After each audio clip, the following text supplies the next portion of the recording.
Flamurtari fiton edhe ndeshjen e tretë gjysmëfinale përballë Studentit, duke siguruar tashmë edhe kalimin në finale e fazës play-off për titullin kampion në basketbol për femra.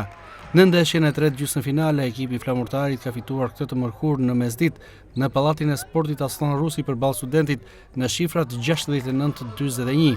Një ndeshje ku vajzat e flamurtarit treguan forcë, karakter dhe dominim total në parket, duke mposhtur kështu Studentin në gjysmëfinalen e tretë me rezultat me mbi 20 pikë.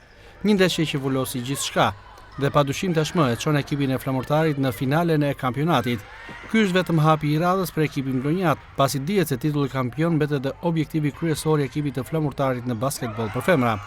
Teksa kishte fituar dy ndeshjet e para gjysmëfinale të luajtura në qytetin e Vlorës, edhe në ndeshjen e tretë të luajtur këtë mesditë në Pallatin e Sportit Aslan Rusi në kryeqytet, ekipi i flamurtarit ka dominuar sërish ndaj Studentit, duke mposhtur atë në shifrat e thella 69-41 dhe duke vullosur gjithçka për sa i përket kalimit në finalen e play-offit për titullin kampion në basketbol për femra.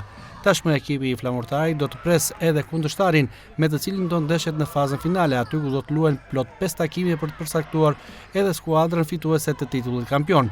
Përballë flamurtarit do të jetë një mes Tiranës dhe Partizanit, të cilat duhet të luajnë ende për të përcaktuar skuadrën që do të jetë përballë ekipit vlonjat, ndërsa faza finale e play-offit do të nisë duke startuar nga java e ardhshme.